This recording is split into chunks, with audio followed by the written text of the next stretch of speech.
आरती अति पावन पुराण की।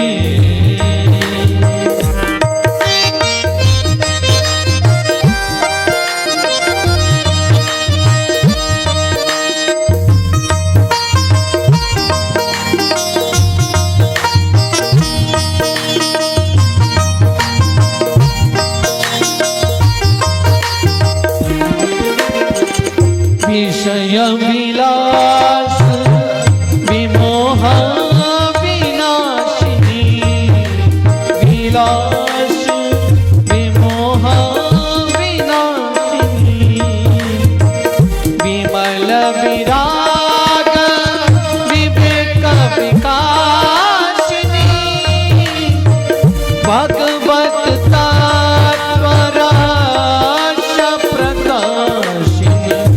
परम ज्योति परमात्म ज्ञान की। आरती अति पावन पुराण की। धर्म भक्ति विज्ञान ज्ञान की। परमहंस मुनि मन उल्लासिनी, परमहंस मुनि मन उल्लासिनी, रसिकन दया रस रास विलासिनी, मुक्ति मुक्ति रस प्रेम सुदासिनी, तथा किंचन प्रिय सुजाने की। आरती अति पावन पुराण की। धर्म भक्ति विज्ञान ज्ञान की। आरती अति पावन पुराण की। आरती अति पावन, आरती अति पावन, आरती अति पावन पुराण की। शीतलेन जौः शान्तिरन्तरिक्षगुं शान्तिः पृथिवी शान्तिरापः शान्तिरोगदयः शान्तिः वनस्पतयः शान्ति विश्वे देवाः शान्ति ब्रह्म शान्तिः सर्वगुं शान्तिः शान्तिरेव शान्तिः शामः शान्तिरेधिः। ॐ यज्ञेन यज्ञमयजन्त देवा स्थानि धर्माणि प्रथमन्यासन्नः तीहनाकं महिमानः सचन्त यत्र पूर्वे साध्याः शान्तिदेवः। ॐ एकदन्ताय विद्महे वक्रतुण्डाय धीमहि तन्नो दन्ती प्रचोदयात्। ॐ कात्यायनी च विद्महे कन्याकुमारी च धीमहि तन्नो देवी प्रचोदयात्। नानासुगन्धिपुष्पाणि यथा कालोद्भवानि च पुष्पाञ्जलिर्मया दत्तं गृह्णायां परमेश्वर। मन्त्रपुष्पाञ्जलिं समर्पयामि। बोल भागवत भगवान की जय हो। बोल व्यास जी महाराज की जय हो। बोल बाग वाले बालाजी बाबा की जय हो। बोल कैला देवी मैया की जय हो। बोल बबला जी माता की जय बोल खाटू नरेश की जय हो। जय जय श्री राधे श्याम। आप अपने स्थान पर विराजमान हो। आपके इस पावन क्षेत्र में संगीतमय श्रीमद् भागवत सप्ताह ज्ञान यज्ञ एवं शिव प्राण प्रतिष्ठा का आयोजन रखा गया है। तो सभी से करबद्ध प्रार्थना है शांति बनाकर अपने स्थान पर बैठें। वृंदावन धाम से पधारे हमारे परम पूज्य गुरुदेव श्री त्रिवेणी दास जी महाराज, इनके पावन मुखारविंद से आप अमृतमय कथा का रसपान करेंगे। आइए गुरु जी की ओर कथा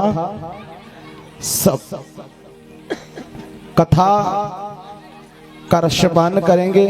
हमारे गुरु जी का संकल्प है कि आपको जितनी हो सके उतनी कथा का रसपान कराएं। आपको समय पर आना है, कथा का रसपान सुनना है। हमारे गुरु जी ने लाइव YouTube चैनल के माध्यम से भी इस कथा को लाइव रखा है। श्री गतिमान सागर के नाम से चैनल है, आप उसे सब्सक्राइब करें, फॉलो करें। फेसबुक पे भी लाइव मिलेगा। शिव प्राण प्रतिष्ठा है, आपने आयोजन रखा गया है, बस्ती माता ने सभी ने मिलकर शिव जी की प्राण प्रतिष्ठा का आयोजन है। यहाँ अनेक प्रकार के वास होंगे मूर्ति के, जलादिवास, पुष्पादिवास, अनादिवास, घृतादिवास, धूपादिवास, संयादिवास, उनका वास होगा, हवन होगा, उनके न्यास होंगे, उनका पूजन होगा और फिर छठे दिन प्राण प्रतिष्ठा की जाएगी।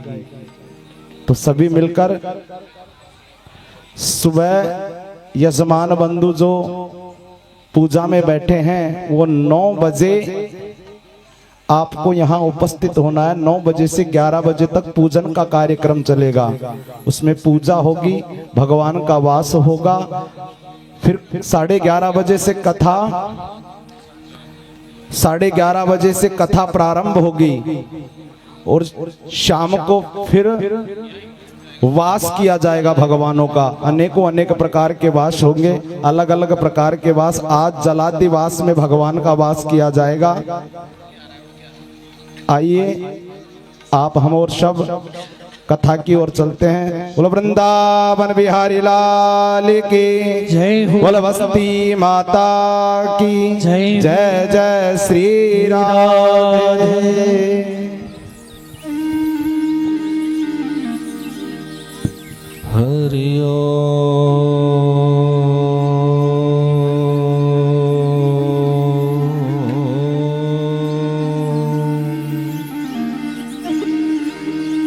श्री गणेशाय नमः। ओम श्री महासरस्वती नमः। ओम श्री गुरु चरण कमलभ्यो नमः। श्री सीतारामचंद्र चरणौ शरणं प्रपद्ये। ओम हम हनुमते नमः। वर्णानामार्धसंघानां रसानां छन्दसामपि मंगलानां च कर्तारो वन्दे पाणि विनायकः।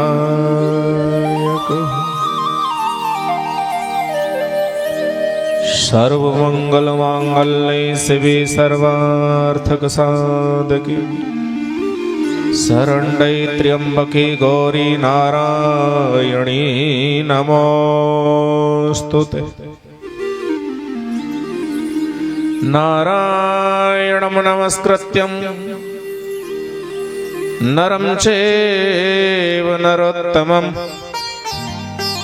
देवीं सरस्वतीं व्यासं ततो जयमुदीरयेत्।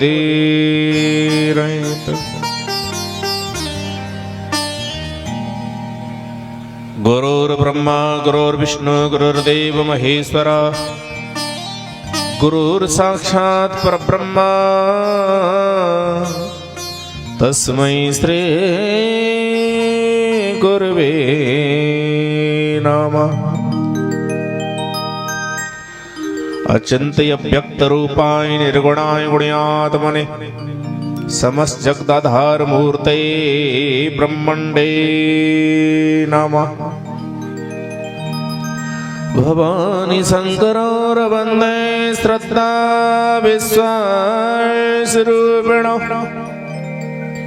याभ्यां विना न पश्यन्ति सिद्धः स्वान्तिस्तमीश्वरम्। अखंडानंदरूपाय संतापहरणे सच्चिदानंदरूपाय श्रीरामाय वयं नमः। वसुदेवसुतं देवं कंसचाणूरमर्दनं देवकी परमानन्दं श्रीकृष्णं वन्दे जगद्गुरुम्।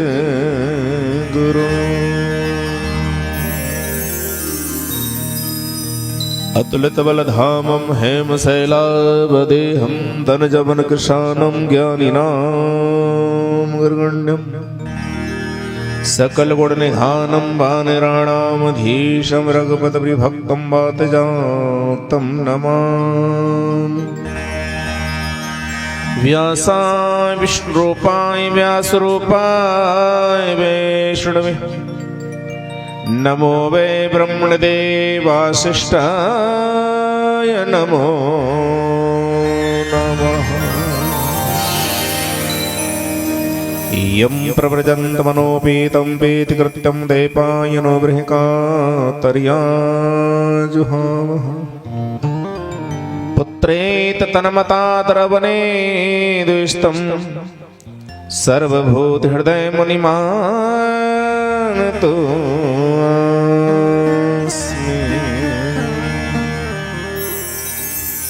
रिद्ध सिद्ध गणेश जी सिया सहित रघुराज उमा सहित सवाई कृपा सहित गुरुराम देव तनुज नर नाग खग प्रेत पितर गंधर्व बंदो किन्नर रजनिचर कृपा करो अवशान।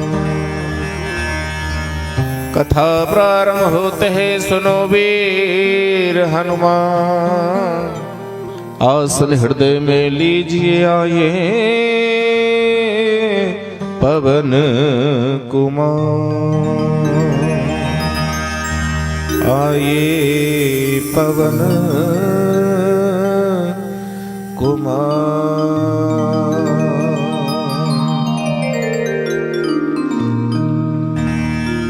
परम मंगल मांगल्य परात्पर अखिलेश्वर अकारण वरणालु भक्तवांक्षित कल्पतरु पीताम्बरधारी श्री बालकृष्ण लाल की वाटवी प्रतिमूर्ति श्रीमद् भागवत महापुराण परम अधिष्ठात्री देवी श्री राधा रानी के श्री चरण कमलों में नमस्कार करते हुए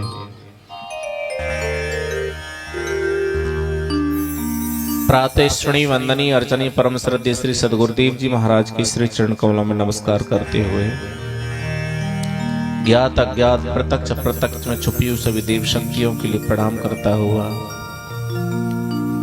परम पावन स्थान श्री बाग वाले हनुमान जी के परम सानिध्य में प्रथम दिवस की कथा का आयोजन उन श्री बाग वाले वाला जी महाराज की श्री चरण को नमस्कार करते हुए यत्र तत्र ज्ञात अज्ञात बस्ती के सभी देव शक्तियों के लिए प्रणाम करता हुआ मेरे मंच पर आसीन मेरे आचार्य जन ब्राह्मण जन संगीत जन कथा पांडाल में उपस्थित मेरे सभी भक्तजन श्रोता जन भाई लोग वृद्धजन और हमारे YouTube चैनल श्री गतिमान सागर के माध्यम से जो भी हमारे भक्तजन धर्म सनातन प्रेमी हैं उन सब के लिए इस व्यासपीठ से आज प्रथम दिवस की पावन कथा की श्रवण करने के लिए उन सभी भगवत प्रेमियों के लिए राधे राधे राधे प्रेम से बोलो राधे राधे राधे।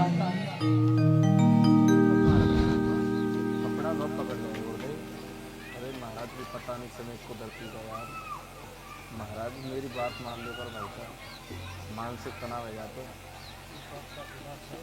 अरे महाराज जी यार हवा का झोंका आ जाए यार साइड में ले लो एक थाली रख दो पैसे को तरफ डाल दो। आइए प्रेम से बोलो राधे राधे राधे राधे। आवाज मेरे कानों तक आई नहीं रही। राधे राधे प्रेम से बोलो राधे राधे। श्री बाग वाले हनुमान जी महाराज की बस्ती माता की संत जनों की गिरिराज महाराज की वृंदावन बिहारी लाल की जय जय। आइए 2 मिनट का भगवान संकीर्तन फिर इसके बाद में कथा का पान। हे गोपाल राधा कृष्ण गोविंद गोविंद हे गोपाल राधा कृष्ण गोविंद गोविंद हे गोपाल राधा कृष्ण गोविंद गोविंद कृष्ण गोविंद गोविंद राधे गोविंद गोविंद कृष्ण गोविंद गोविंद हे गोपाल राधा कृष्ण गोविंद गोविंद हे गोपाल हे नंदलाल हे गोपाल राधा कृष्ण गोविंद गोविंद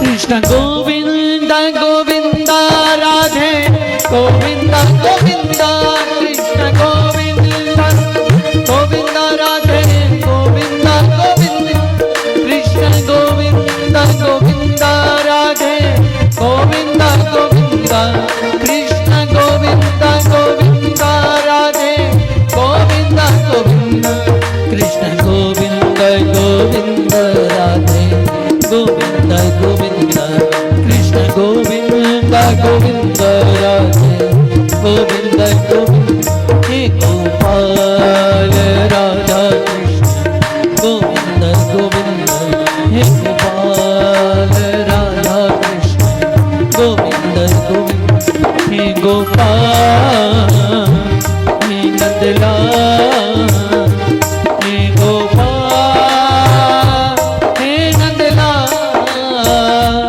हे गोपाल हे नंदलाल हे गोविंद हे गोपाल हे गोविंद हे गोपाल हे गोविंद हे गोपाल हे गोविंद हे गोपाल हे गोविंद हे गोपाल हे गोविंद हे गोपाल हे गोपाल राधा कृष्ण गोविंद गोविंद हे गोपाल राधा कृष्ण गोविंद गोविंद हे गोपाल राधा गोविंद गोविंद कृष्ण गोविंद गोविंद राधे गोविंद गोविंद गोविंद गोविंद राधे गोविंद गोविंद कृष्ण गोविंद गोविंद राधे गोविंद गोविंद गोविंद गोविंद राधे गोविंद गोविंद हे गोपाल राधा हे गोपाल राधा गोविंद हे गोपाल राधा गोविंद हे गोपाल राधा गोविंद हे गोपाल राधा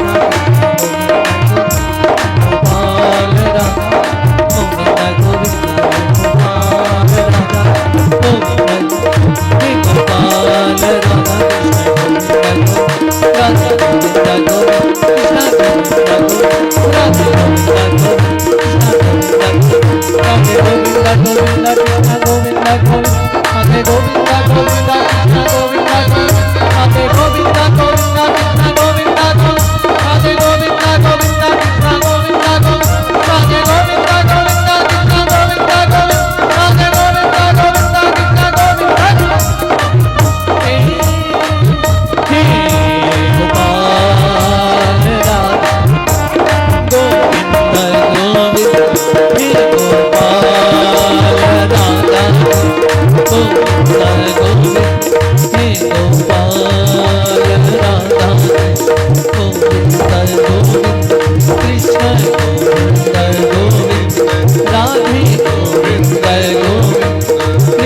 गोविंद गोविंद राधे गोविंद गोविंद।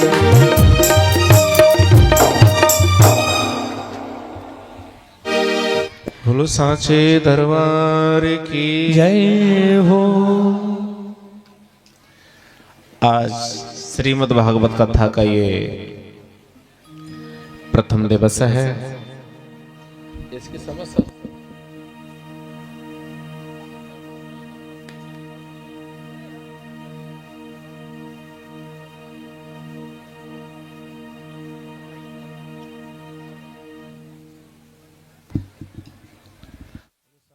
दरबार की जय हो।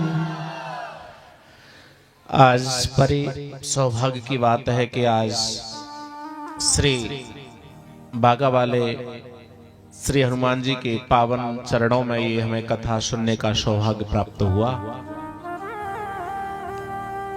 यहाँ के सभी ग्राम बरधाला बस्ती माता के योगदान से, सर्व समाज के योगदान से ये भगवान शिव की महाप्रतिष्ठा का आयोजन किया जा रहा है, जिसमें सभी भक्ति वाले माता और सभी भक्तजन इसमें संपूर्ण तन से, मन से, धन से योगदान करने में लगे हैं। इस व्यासपीठ से ऐसी बस्ती के लिए मैं दिल से और मन से और जुबान से शुभ आशीष देना चाहूंगा कि ऐसे कार्यक्रम भक्ति के क्षेत्र, ऐसे धर्म क्षेत्रों पर होते रहे। ऐसी हम शुभकामना दिल से और मन से आप लोगों के लिए देते हैं। भैयाओ, ये जो कथा है ये किसी कथा विशेष व्यक्ति की कथा नहीं है। आप ये समझ बैठे कि ये कोई अकेला व्यक्ति कथा करा रहा है, कि जिसने पोथी उठाई है वो कथा करा रहा हो या ब्रह्म कलश उठाया है, वो तो एक निमित्त मात्र है। इस कथा के वैसे सबके सब परिचित हैं। जो आप अपनी आकांक्षा लेकर के नीचे बैठ के कथा श्रवण कर रहे हैं वो सबके सब परिचित है। इस शंका को दिल में से निकाल देना कि हमने पोथी नहीं उठाई, अगर हम पैसा होता देने को तो शायद हम परिचित बन जाते हैं। ना ना ना, ये तो अच्छी बात है। कोई धन से सहयोग कर रहा है, कोई मन से सहयोग कर रहा है, कोई तन से सहयोग कर रहा है। तन से सहयोग करो, इसमें झाड़ू लगाइए, सफाई करिए, सेवा करिए, वही पुण्य मिलेगा जो लोग धन से दान करके अपना यश पुण्य प्राप्त करते हैं। मन से करो, आप मन से योगदान दीजिए, सेवा करिए, तो ये जो है कथा हमारे चित्त को परिवर्तित करती है। Shrimad Bhagavat is not the Bible of Hinduism. ये कथा हिंदुओं का ग्रंथ नहीं है, ये कथा समग्र भूत प्राणियों का ग्रंथ है भाई। इसको कोई भी सुन सकता है, चाहे बूढ़ा हो या चाहे जवान हो, चाहे बालक हो, सबके लिए हितकारी है, सबका कल्याणकारी है। ये कथा कलकाल में आपके लिए एक साधन है। ये कथा आपको यह लोक से दूसरे लोक में ले जाने का कार्य करती है। और मैं इस व्यासपीठ से कहना चाहूंगा, जिन भाइयों ने पोथी उठाई है वो पीछे नहीं, वो यहाँ आके बैठे, अपना आसन लगा ले। और उस भाई का नाम है प्रभु दयाल, वो यहाँ बैठे। और जिन्होंने ब्रह्म कलश उठाया शिव प्राण प्रतिष्ठा के लिए, वो भाई यहाँ आकर के बैठे। सामने अपना स्थान ग्रहण कर खड़े हो जाइए आप। हाँ, यहाँ आप अपना स्थान या कोई स्थान लगा लें, इसको छोड़ना नहीं है जब तक कथा नहीं हो तब तक, ठीक है ना। अगर मुझे ऐसा नहीं मालूम है कि कोई इसने ब्रह्म कलश से प्राण प्रतिष्ठा के लिए एक व्यक्ति ने ही लिया है या दोनों ने लिया, मुझे नहीं पता। ऐसे नेगेटिव नहीं लेना दिमाग में, ठीक है ना। हाँ, अगर वक्ता का मुख पूर्व दिशा की तरफ हो तो जजमान का जो मुख है वो उत्तर दिशा की तरफ, ऐसे सामने मुख कर लें आप ऐसे, और अपनी अर्धांगिनी को लेकर के बैठे या उनका जो ग्रंथि बंधन उसको लेके बैठे, ठीक। और लेके बैठे तो अच्छा ही रहेगा। बोलो सांचे दरबार की। जय हो। तो ये जो कथा आप सुन रहे हैं, देखो कथा में अगर नियम नहीं है, विधान नहीं है, तो ऐसा आप इतना पैसा खर्च कर रहे हो, है ना। और बिना आसन के नहीं सुनना है, आसन लगा के सुनना है। ये नहीं है कि बीच में से तुम खड़े हो जाए। जो भी तुम्हें वार्तालाप करना है, जो भी शंका समाधान करनी है, कथा के विश्राम के बाद में ही करनी है भाई। ऐसे थोड़ी होता है परीक्षित बनना। ठीक है प्रभु दयाल जी, अंडरस्टैंड, समझ गए? वाह। हाँ, बिना आसन के नहीं बैठने का, ध्यान से, है ना। यहीं बैठना है आपको रोजाना, ध्यान से चित्त लगाए कथा सुनना है।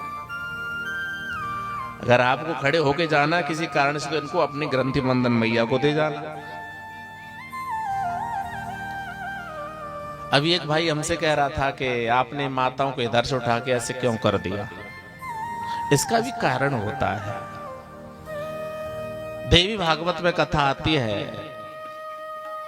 कि कभी भी माता बहनों को बाएं भाग लेकर के धर्म कार्यों में नहीं बैठना चाहिए,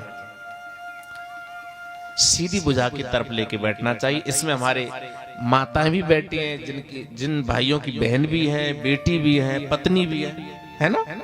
तो वो क्या है, हमारी अर्धांगिनी स्वरूप है। जो पत्नी है वो तो अर्धांगिनी स्वरूप बाएं दाएं भाग आ गई, और जो बेटी भी है वो भी हमारे धर्म स्वरूप है। जब तक यज्ञ कार्य होता है तब तक हमारे बहन बेटियां हमारी सीधी भुजा की तरफ हो। इसलिए आप चिंता नहीं करें। कल से यहाँ बीच में एक लाइन लगाएंगे, इधर और भाई बैठ जाएंगे, है ना। और कल से पूरा छिड़काव करना है इसकी जगह का, कोई भी धूल दूषित इत्यादि नहीं उड़े।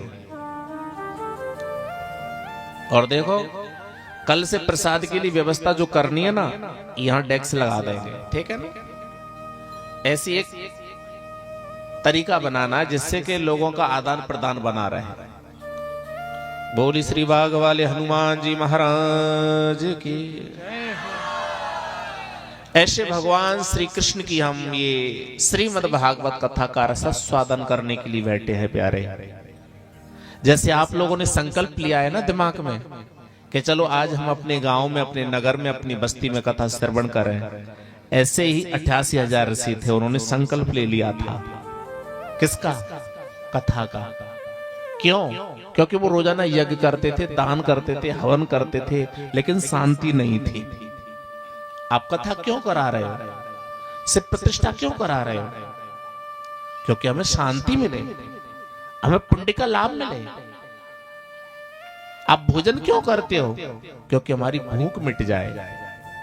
जल क्यों पीते हो? क्योंकि प्यास मिट जाए। दान पुण्य हवन इत्यादि कर्म क्यों करते हो? क्योंकि हमें उसका लाभ मिले। ऐसे 88,000 ऋषि थे, वो रोजाना यज्ञ तो करते थे, दान करते थे, हवन करते थे, सारी क्रिया करते थे, कर्म कांड करते थे विधिवत, लेकिन फिर भी उनको शांति नहीं मिली। ऐसे यज्ञ में, अनुष्ठान में अगर कहीं पर भी कोई छोटी सी अगर भूल चूक हो जाती है ना, तो फिर भी हमको बड़ा खर्चा करने के बाद में, यज्ञ करने के बाद में फल नहीं मिलता महाराज। क्यों? क्योंकि कहीं न कहीं कोई न कोई या आचार से या जजमान से किसी अनुष्ठान में कमी रही है। हमको और तुमको इस कथा को लेकर के पूर्ण श्रद्धा के साथ, आस्था के साथ, विश्वास के साथ, दृढ़ता के साथ हमें कथा सुननी है और इसको दिल में ढालना है। कथा में क्या विधि है, क्या चुनना है, क्या छोड़ना है, क्या पकड़ना है, क्या लेना है, क्या चाहना है, ये कथा हमको सिखाएगी। ये कथा हमको सामाजिकता सिखाती है, राजनीतिकता सिखाती है, आध्यात्मिकता सिखाती है, ये तीन पहलू सिखाती है हमारे लिए। ऐसे भगवान श्री कृष्ण की परम पावन कथा है। कृष्ण नारायण वंदे कृष्ण वंदे ब्रज प्रियम, कृष्ण द्वैपायन वंदे कृष्ण वंदे प्रथासुतम। ऐसे भगवान श्री कृष्ण है प्यारे। उनकी कथा सुनने के लिए 88,000 ऋषि कहां गए? नैमिषारण्य क्षेत्र में।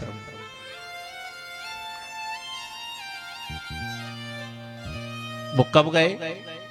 ब्रह्मा जी ने उनको एक चक्र दिया और ब्रह्मा जी ने कहा कि चक्र आपके आगे आगे चलेगा, आप इसके पीछे पीछे चलना, जहां ये चक्र गिर जाए समझ लेना वो ही स्थान है।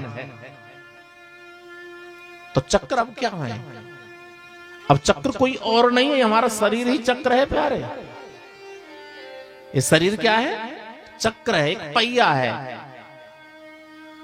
पहिया कब तक चलता है? जब तक उसमें हम धक्का देते रहते हैं, और जब धक्का देना बंद कर दोगे तो पहिया गिर जाएगा। ऐसे ब्रह्मा जी ने 88,000 ऋषियों को एक चक्र दे दिया और कहा कि इस चक्र के पीछे आप चलते जाना, और जहां ये चक्र गिर जाए समझ लेना वही स्थान आपके लिए परम पावन है। और वो जाके कहां गिरा? नैमिषारण क्षेत्र में। 88,000 ऋषियों ने वहीं रुक करके कथा सुनी। किससे? सूत जी महाराज से। तो ये हमारा शरीर है, ये चक्र है, एक पहिया है। और ये कहां गिर गया है? श्री बागा वाले हनुमान जी के श्री चरणों में। चलो हम अपना घर छोड़ करके अपने पहिए की तरह लुढ़कते लुढ़कते चलते चलते कहां आ गए? हनुमान जी के श्री चरणों में। ये कथा बड़ी पावन है प्यारे। 88,000 ऋषि उस कथा का पान करने के लिए आज नैमिषारण क्षेत्र पहुंचे। तीर्थ नैमिष वर विख्याता, तीर्थ नैमिष वर विख्याता, अति पुनीत साधक सिद्धाता, अति पुनीत साधक सिद्धाता। तीर्थ नैमिष वर विख्याता, तीर्थ नैमिष वर विख्याता, अति पुनीत साधक सिद्धाता, अति पुनीत साधक सिद्धाता। इसलिए तीर्थों का तीर्थ है ये नैमिषारण। अब आपको वहां जाने की जरूरत नहीं है। ये जगह आज से आपके लिए क्या है? क्या है मैया? क्या है? क्या जगह है? नैमिषारण। जो तुम्हें उत्तर प्रदेश में जाकर के, सीतापुर जिले में जाकर के पैसा खर्च करके दुनिया के धक्का मुक्का खा के लाभ मिलता है ना, वही लाभ आपको यहां मिलेगा 7 दिन में। जब तक भगवान की कथा होगी तब तक आपके लिए नैमिषारण क्षेत्र रह जाएगा, पवित्र हो जाएगा। सूत जी महाराज ने 88,000 ऋषियों के लिए परम पावन कथा का रसास्वादन कराया। सच्चिदानंद रूपाय विशुत्पत्त्यादेहतवे तापत्र विनाशाय श्री कृष्णाय वयं नमः। 88,000 ऋषि सूत जी महाराज को देख करके खड़े हो गए। सबने प्रणाम किया, वंदन किया। जैसे आप लोग जहां हम ठहरे हैं वहां से आप हमारे साथ साथ आए, हमको सम्मान सहित लाए और आपने कहां बिठा दिया? इस गद्दी पर। ऐसी 88,000 ऋषि जब आए तो सूत जी महाराज से निवेदन किया, महाराज आप बड़े परम पावन हो। ऐसी ये श्री कथा, आप भगवान की पावन कथा का रसास्वादन कराएं। परमात्मा के कितने नाम हैं? 3 हैं। कौन कौन से? सत, चित और आनंद। आप यहां क्यों बैठे हैं? आनंद लेने के लिए। आनंद वो विषय है प्यारे जिसका कभी उल्टा होता नहीं है। आनंद वो एक रास्ता है, एक वो पथ है, एक वो राह है, एक वो चेतना है, एक ऐसा शब्द है जो कहने में अच्छा भी लगता है लेकिन इसका कभी जीवन में उल्टा होता ही नहीं है। वो आनंद तुम हो, कोई और नहीं है। अगर गूंगे आदमी को अगर हम मिठाई खिला देते हैं तो वो उसका स्वाद बता सकता है? यस या नो? गूंगे को अगर मिठाई खिला दें हम उससे स्वाद उससे पूछे तो वो बता सकता है? नहीं। ऐसे वो आनंद है, आनंद मर्मण करने वाले विरक्त पुरुष, इंद्रियवान पुरुष, भक्ति करने वाले पुरुष भगवान की कथा का वो पान तो कराते हैं और कहते हैं, लेकिन जो रमण कर जाते हैं भौरे की तरह, मकरंद लेते लेते भौरा उसी पुष्प में फंस जाता, उसी कमल में फंस जाता है। ऐसी एक बार उसमें फंसने में जरूर देरी लगती है प्यारे, लेकिन वो आनंद जब एक बार दिल में उतर जाता है ना, तो फिर वो आनंद कभी दिल से दूर नहीं जाता। सुख का, दुख, लाभ का, हानि, गरीब का, अमीर, और यश का, मान का। देखो बालक बड़े होशियार है, ये विलोम शब्द तो जानते ही बालक। मैं सोच रहा था ग्रामीण परिवेश है, लेकिन आज तो एजुकेशन का क्षेत्र हर जगह इतना फैल गया है महाराज। साथ देना बीच बीच में बालकों, ठीक है? दोगे तो यश का अप्यस है, ये तो विलोम हो जाता है, लेकिन आनंद का कभी होता है क्या विलोम? नहीं होता है ना। तो बस वही है आप आनंद स्वरूप। जो आनंद ऋषियों के लिए सूत जी महाराज ने दिया था, वही आनंद आप यहाँ बैठे हैं। कथा अमृत रसा स्वाद कुशलम, ये कथा रसकों की है, ये कथा किसी कायर लोगों की नहीं है प्यारे। ये कथा हमें भक्ति, ज्ञान, वैराग को देने वाली है।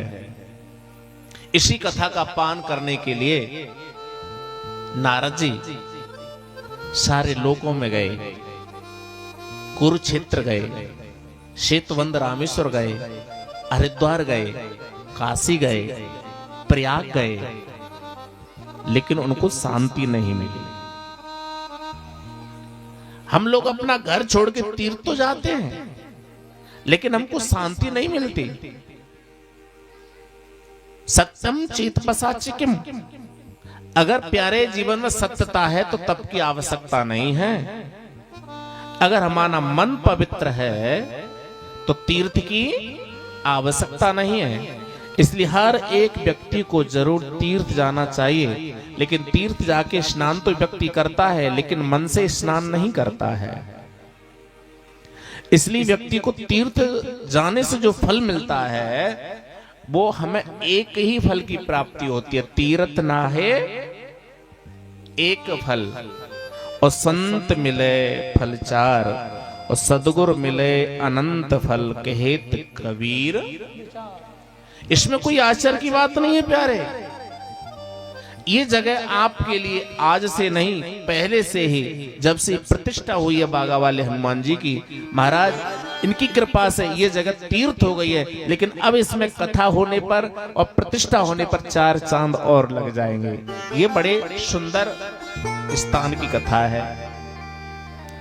जनिया चरज करो मन माही, जनिया चरज करो मन माही, सुत तपते दूर लव कछु नाही, सुख दूर लव कछु नाही, तप बल ते जग सृजहि विधाता, तप बल ते जग सृजहि विधाता, तप बल विष्णु बहि परित्राता, तप बल विष्णु कर जग त्राता, तप बल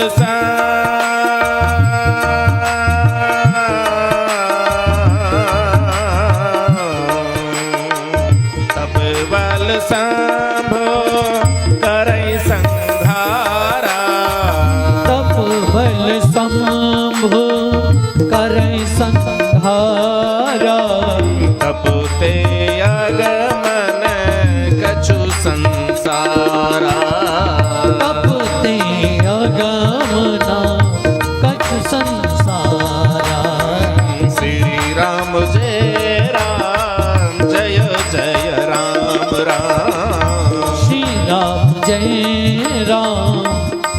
जय राम राम श्री राम जय राम जय जय राम श्री राम जय राम जय जय राम।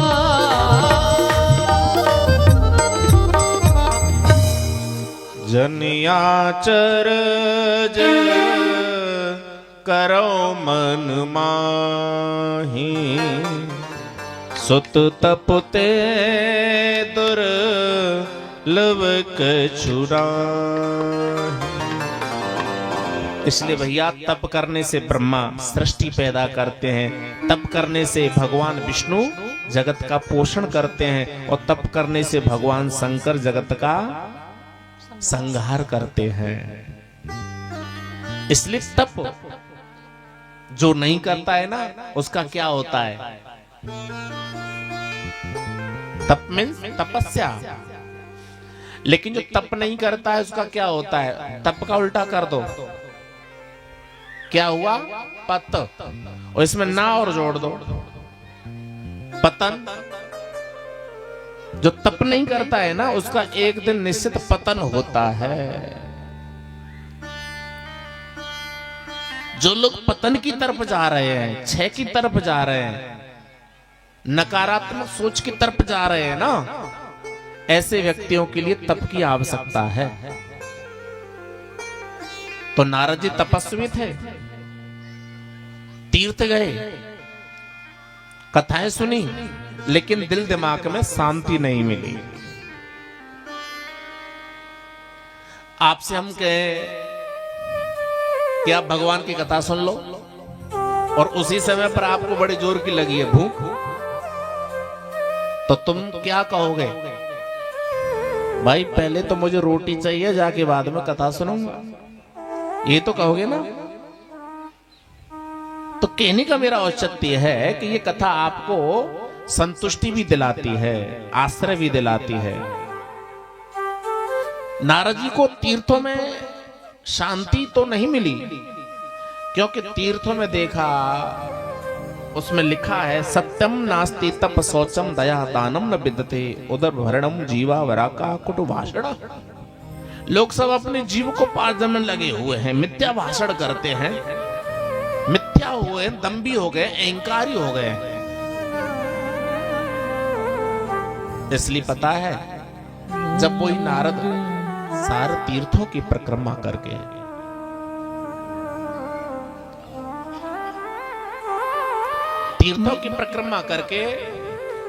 मात पिता लकहीं बुलावे उदर भरे सो धर्म सिखावे। मात पिता लकहीं बुलावे उदर भरे सो धर्म सिखावे। झूठ ही लेना झूठ ही देना झूठ ही भोजन झूठ चबेना झूठ ही भोजन झूठ चबेना झूठ चबेना झूठ चबेना। और उन्होंने तीर्थ में क्या देखा? मंदा सुमंद मतयो मंद भाग्या। लोग मंद बुद्धि के हो गए भैया, तरुणी प्रभता के, श्याल को बुद्धिदायक, कन्या विक्रण्यो। नारद जी ने देखा कि इस कल काल में लोग अपनी कन्या को विक्रय करेंगे, घरों में जवान स्त्री सलाहकार हो जाएंगे। जो घर में जो साला है ना उसकी बात मानी जाएगी। आश्रम जितने बार आश्रम में वो सब धंधे के लिए हो जाएंगे। इसमें लिखा है देवतायानंतरम, और देवताओं के प्रति लोग घृणित व्यवहार करेंगे। कामन्य केशुल्न अट्टसूला जनपदा। लोगों के स्वभाव तेज तर्राटे के हो जाएंगे। इस कलकाल की विशेषता है भैया। जब इस सारे तीर्थों की परिक्रमा करके नारद जी जैसे ही वृंदावन में पधारे प्यारे, उन्होंने एक बहुत बड़ा कौतक देखा। और पता है उन्होंने क्या कौतक देखा कि एक स्त्री थी और वो रो रही थी। उस स्त्री ने कहा, ये साधु महात्मा जरा ठहर जाओ। नारद जी ये कौतक कहां देखते हैं? वृंदावन नगरी में। नारद जी वैसे तो गए नहीं, लेकिन जब वो बार बार बुलाने लगी वो स्त्री, तो नारद जी वहां पहुंच गए। भो भो साधु क्षणं तिष्ठा मच्चित्तामपि नाशया दर्शनं तव लोकस्य सर्वदा हरं परम्। और वो स्त्री बोली, ए साधु जरा ठहरो, जरा ठहरो, आप रुको तो सही। लेकिन नारद जी चिंतातुर स्त्री के पास में जब देखा कि ये कोई संकट से घिरी हुई है, तो साधु नारद जी वहां पहुंच गए। और नारद जी ने कहा कि तुम क्यों रो रही हैं? वो बोली कि महाराज क्या बताऊं कि आपका नाम पता और ये दो पुरुष कौन हैं तुम्हारे सामने? कहा कि महाराज मेरा नाम तो भक्ति है, ये दोनों पुत्र मेरे ज्ञान वैराग्य हैं। गुजरात में कर्नाटक में मेरा परपालन पोषण हुआ, कुछ बड़ी हुई, लेकिन जैसे ही मैं वृंदावन की पावन भूमि में आई तो महाराज सब उल्टा हो गया। क्या उल्टा हो गया? महाराज मैं जो बुढ़िया थी वो तो हो गई मैं जवान, और मेरे जवान जो बालक थे वो हो गए बूढ़े। ये मेरी समझ में नहीं आता महाराज, ये क्या कारण है? नारद जी ने कहा कि घबराओ नहीं, मैं जानता हूं। योग दृष्टि से देखा ये कोई और कारण नहीं है, ये सब कलकाल का कारण है। आपने जो देखा कि मेरा कर्नाटक में गुजरात में पलपालन में वृद्धि हुई, बड़ी हुई, और जैसे वृंदावन में आई तो सब उल्टा हो गया। और ये सच है, वृंदावन क्या है? भक्ति का क्षेत्र। आज भी वृंदावन में, आज भी तीर्थों में भक्ति नृत्य करती है प्यारे, लेकिन ज्ञान वैराग मूर्छित पड़े हैं। बाहर से तिलक छापा है, पीतांबरी भी बढ़िया है, राधे राधे लोग बोल रहे हैं, गली गली में सब जगह भक्ति छाई हुई है, लेकिन ज्ञान वैराग आज भी मूर्छित पड़े हुए हैं। ये कब जगेंगे? इनकी मूर्छा कब हटेगी? नारद जैसे संत का मिलन होता है, नारद जैसे महापुरुष का मिलन होता है प्यारे, तो हमारा जीवन धन्य होता है। मैं अक्सर कथा में इस टिप्पणी को बार बार कहता हूं, अगर जीवन में किसी राजा से अगर मिलन हो जाए तो उसके साथ में रहना जितना अच्छा नहीं है कि वो राजा अपनी राजधानी से आपको कब अलग कर दे। अगर जीवन में कोई संत महात्मा मिल जाए, अगर वो आपसे गाली भी दे, डंडे भी मारे और कहे कि तू भाग जा, लेकिन एक साधु के संत के चरण मत छोड़ना, न जाने एक दिन वो परमात्मा से कब मिला दे। इसलिए संत जीवन में जब मिलते हैं तो महाराज सारे तीर्थ, सारे पुरुषार्थ हमारी मुट्ठी में आ जाते हैं।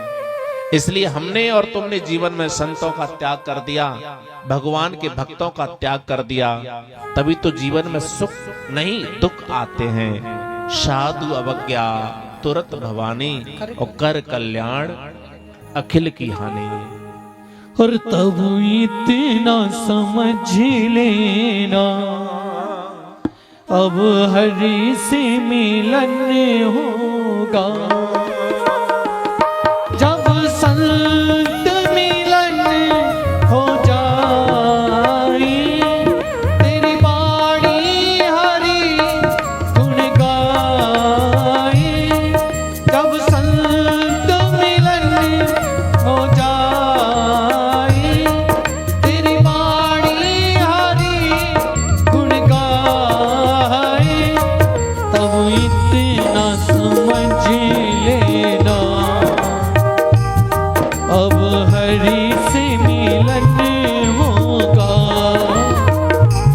तब इतना समझ लेना,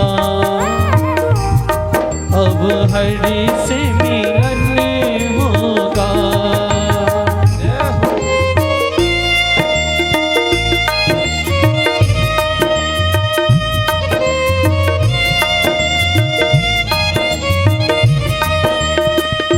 जय हो, भाव से ताली बजाते हैं।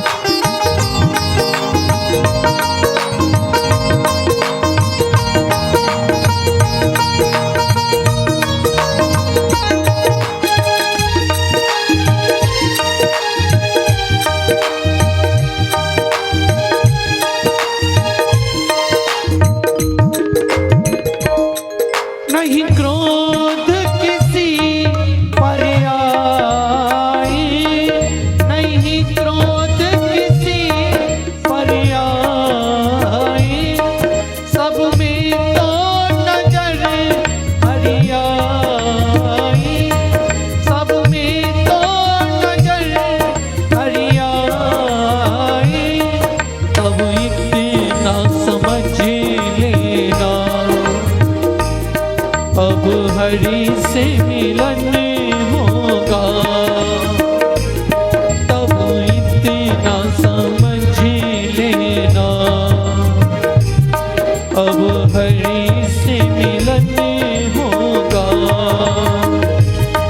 जब संत मिलन हो जाए, तेरी वाणी हरि गुण गाए, तब इतना समझ लेना, अब हरि से मिलन होगा। हो तब इतना समझ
लेना,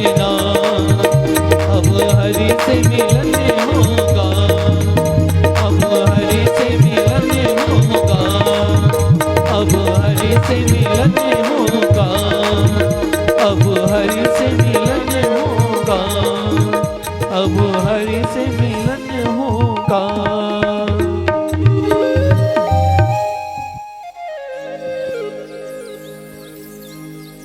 और जब संत मिलन हो जाए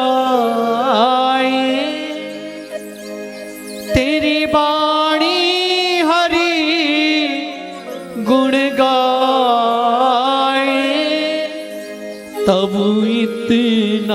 समझ लेना, अब हरि से मिलन होगा, हो तब इतना समझ लेना, अब हरि से मिलन होगा। बोलिए सद्गुरुदेव भगवान की। आज भक्ति के लिए एक संत मिल गए। जब जीवन में संत मिलते हैं ना तो दुख अपने आप भाग जाते हैं। कैसे भाग जाते हैं? जैसे जंगल का एक राजा शेर होता है, जब वो दहाड़ मारता है ना तो छोटे मोटे जीव जंतु अपने आप भाग जाते हैं। ऐसी संतों की जहां गर्जना होती है, संतों की जहां वाणी का प्रवचन होता है, वहां पर सब क्रोध, लोभ, मोह, अहंकार सब भाग जाते हैं। आज संत जी ने, नारद जी ने भक्ति के पुत्रों की मूर्छा हटाने के लिए उनके कानों में मंत्र फूंके। वो बेचारे कुछ जगते हैं, आंखें खोलते हैं, फिर बंद कर लेते हैं। वो हताश हो गए नारद जी। इसके बाद में आकाशवाणी हुई, ए नारद, आप खेद मत करो, चिंता मत करो, ये चिंता का विषय नहीं है। जो भक्ति के पुत्र हैं, ज्ञान वैराग, इनकी मूर्छा ऐसे नहीं हटेगी। इनके लिए अभी तुम्हें कोई सत्कर्म करना पड़ेगा। देखो, जीवन में हर एक व्यक्ति को सत्कर्म करना चाहिए। ये जो कथा करा रहे हैं आप, ये सत्कर्म है। आपके दिल में आवाज हुई आकाशवाणी बनकर के कि चलो आज हम अपने गांव में, अपने परिवार में, अपने बस्ती में, क्षेत्र में कथा कराएं। ये भी आकाशवाणी है। आपके दिल में ये आकाशवाणी हुई तभी तो आप सत्कर्म कर रहे हैं। बिना सत्कर्म किए बगैर व्यक्ति को प्यारे जीवन में सफलता मिलती नहीं है। और यहां सत्कर्म की परिभाषा जानने के लिए नारद जी बद्रिकाश्रम पधारे। वहीं पर 4 ऋषियों से मिलन हुआ, सनक, सनंदन, सनातन, सनत कुमार। यहां सनत कुमार ऋषियों ने कहा, नारद जी आप इतनी गति से दौड़ते जा रहे हैं, बात क्या है? आप ऐसे दौड़ रहे हैं जैसे किसी कंजूस व्यक्ति का धन चोरी चला गया है। आप रुकिए। नारद जी रुक गए। नारद जी ने अपनी पूरी चिंता बताई। कहा कि महाराज, मैं अपनी चिंता क्या बताऊं, चिंता का विषय है। मैं सारे तीर्थों में परिक्रमा करके जब वो वृंदावन आया तो वहां पर मैंने एक कौतक देखा। एक स्त्री रो रही थी, उसके बालक मूर्छा में पड़े थे। उनको जगाने के लिए मैंने बहुत अथक प्रयास किया, लेकिन उनकी मूर्छा में अटा नहीं सका। महाराज, साधु के वेश में एक नारी के दुख का दूर नहीं कर सका, तो बताओ मैं इस भेष को क्या करूंगा? सनत कुमार ऋषियों ने कहा, नारद जी फिर क्या हुआ? हुआ क्या कि मैंने उनके दुनिया भर के कान में मंत्र फूंके, 17 पुराण भी फूंक दिए, वेद के 1 लाख मंत्र भी फूंक दिए, लेकिन उनकी मूर्छा हटी नहीं। सनत कुमार बोले, अगर इनकी मूर्छा हटाना चाहते हो तो आपके लिए भक्ति रस से भरी हुई एक परम पावन कथा को श्रवण कराना है। भक्ति से भरी कथा कौन सी? कि श्रीमद् भागवत कथा। भैया, सनत कुमारों ने श्रीमद् भागवत को श्री शब्द से अलंकृत किया है। लोग कहते कहां जा रहे हो? भागवत सुनने के लिए। इस कथा को अगर बोलना है तो किससे बोलना है? श्रीमद् भागवत कथा, भागवत नहीं। अगर तुम भागवत कहते रहोगे ना तो तुम्हें लक्ष्मी नहीं मिलेगी भाई। श्री मीन्स लक्ष्मी। अगर आप श्रीमद् भागवत कथा कहोगे तो तुम्हारे घर में लक्ष्मी भी आएगी।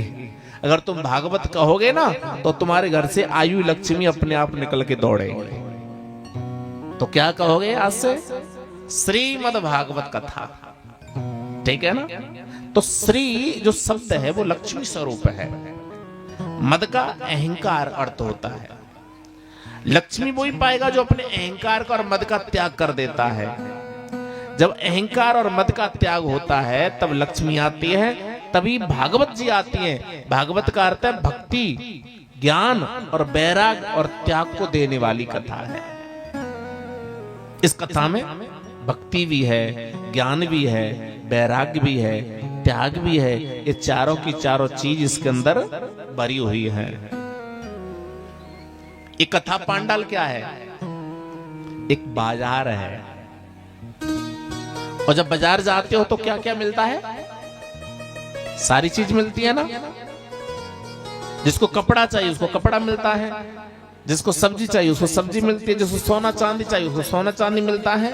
तो ये भागवत पांडाल पूरा हमारा बाजार है और आप सब उसके खरीदार हैं। कोई भक्ति खरीदना चाहता है, कोई ज्ञान खरीदना चाहता है, कोई वैराग खरीदना चाहता है, कोई त्याग खरीदना चाहता है। बहुत से लोग, मेरे भाई लोग, माताएं ऐसे भी हैं, कब भजन आए कब हम नाचा ठुमका लगा के। हाँ, ऐसे भी है। और बहुत से मेरे भाई वृद्धजन ऐसे हैं, कब ज्ञान की बात बताएं ब्यास जी तो बहुत अच्छा लगेगा। तो हमें इस कथा को एक रोचक में भी कहना है, एक यथार्थ में भी कहना है, ठीक है ना, और एक भयानक रूप में भी चेतावनी देनी है कि आया जहां से सैर करने, हे मुसाफिर तू यहाँ था सैर करके लौट जाना, युक्त तो तुझको फिर वहां तू सैर करना भूल कर निज घर बनाकर टिक गया, कर याद अपने देश की परदेश में क्यों रुक गया। ये देश अपना नहीं है प्यारे। ये कथा हमें यही सीख देती है कि हमें इस संसार रूपी बाजार में हम खरीदार बनकर के आए हैं। ऐसी दुकान पर पहुंच जाओ प्यारे जिसमें हमें आध्यात्म ज्ञान का खजाना मिलता हो, माल मिलता हो। तो आप उसी दुकान के नजदीक बैठे हो खरीदने के लिए। इसमें आपको भक्ति भी मिलेगी, ज्ञान भी मिलेगा, त्याग भी मिलेगा, समय समय से भजन भी सुनने को मिलेगा, समय समय से आपको ज्ञान यथार्थ की बात सुनने को मिलेगी, समय समय से आपको त्याग की कथा भी सुनने को मिलेगी।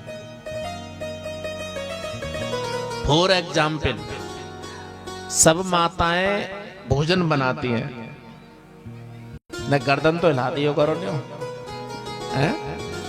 अच्छा, सब्जी तो सब बनावो जाने, नमक भी डले वहां में, मिर्ची भी डले, हल्दी भी डले। मैं तो ध्यान ही भूल गो, आगे तुम ही बता दो। अच्छा चलो, सब सामान डलता है ना। अगर भाई सब्जी में अगर हम नमक न डालें तो उसका जो स्वादिष्ट है वो, यही समझो आप। ऐसी कथा है, अगर हम दिन भर यथार्थ की कथा कहते रहे, हम रोचक नहीं डाले और भजन नहीं सुनाए तो कैसी लगेगी? फीकी।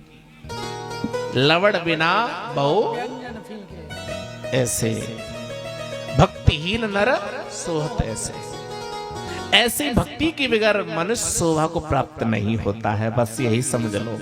इसमें आपको भक्ति भी मिलेगी, ज्ञान भी मिलेगा, वैराग्य भी मिलेगा, त्याग भी मिलेगा। इसलिए इस कथा का नाम क्या है? श्रीमद् भागवत कथा। सनत कुमार कह रहे हैं नारद जी वही कथा सुना और भक्ति के पुत्र ज्ञान वैराग्य की मूर्छा हट जाएगी। और ऐसा ही हुआ भैया। कथा सुनाई सनत कुमारों ने, नारद जी उसके परीक्षित बन गए, श्रोता बन गए। इस कथा को सुन करके दिल में उतार लेना। ऐसा तो मत करना पांडाल में जब तक बैठे इस कान से सुन रहे हो, इससे इसको उतारना है, उतारना है, तभी आप अधिकारी बनोगे।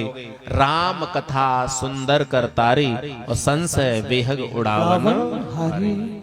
राम कथा सुंदर करतारी, राम कथा सुंदर करतारी, संशय वियाग उड़ावन हारी, संशय वियाग उड़ावन हारी। जिन हरि कथा सुनी नहीं काना, जिन हरि कथा सुनी नहीं काना, श्रवण रंध्र पवन समाना श्रवण रंध्र यही पवन समाना राम कथा सुंदर करतारी राम कथा सुंदर करतारी सुंदर करतारी सुंदर करतारी। क्या बताया कि जिन हरि कथा सुनी नहीं काना उनके कान ऐसे कैसे हैं? अहि मीन्स सर्प देखो ना, हाँ सर्प जैसे कान के समान वो व्यक्ति होता है। इसलिए हमें सतत कथा सुननी चाहिए। ये कथा आप श्रवण करो और नियो तो माइक लगे गांव में आवाज आ रही है, लेकिन लाभ तभी मिलेगा जब हम चल के आएंगे पांडाल तक, तभी हमें अधिकार है। भैया सनत कुमारों ने भक्ति के पुत्रों को कथा सुनाई और आज भक्ति के पुत्रों की मूर्छा हट गई और भक्ति नृत्य करने लगी और भक्ति कहने लगी सनत कुमारों से कि महाराज मुझे बता दो मैं कहां जाऊं। भक्ति दोनों पुत्रों के साथ प्रकट हो गई। तो इस पांडाल में हमारे दिल में भक्ति जरूर प्रकट होनी चाहिए। भक्ति न तो जाति देखती है, न रूप देखती है, न तुम्हारा पैसा देखती है, न तुम्हारी सुंदरता देखती है।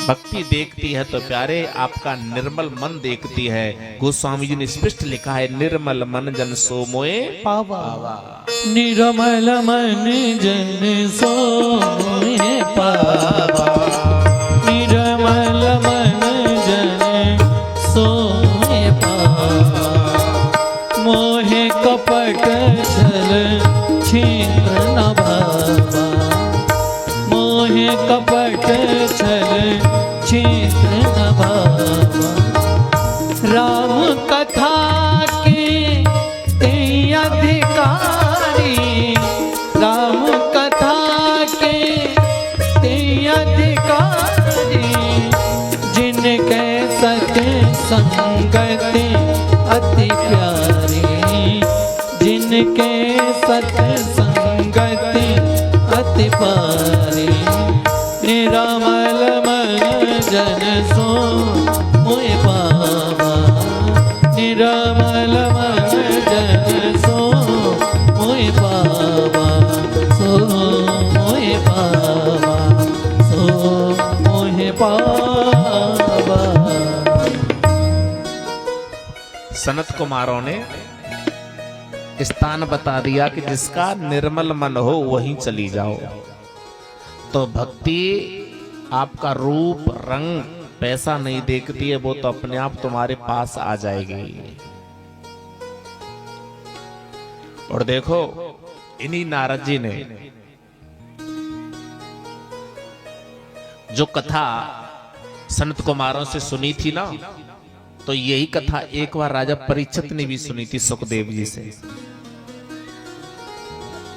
सुखदेव जी महाराज जब ये कथा सुना रहे थे परीक्षित जी को, तभी देवलोक से देवता अमृत कलश लेकर के प्रकट हुए।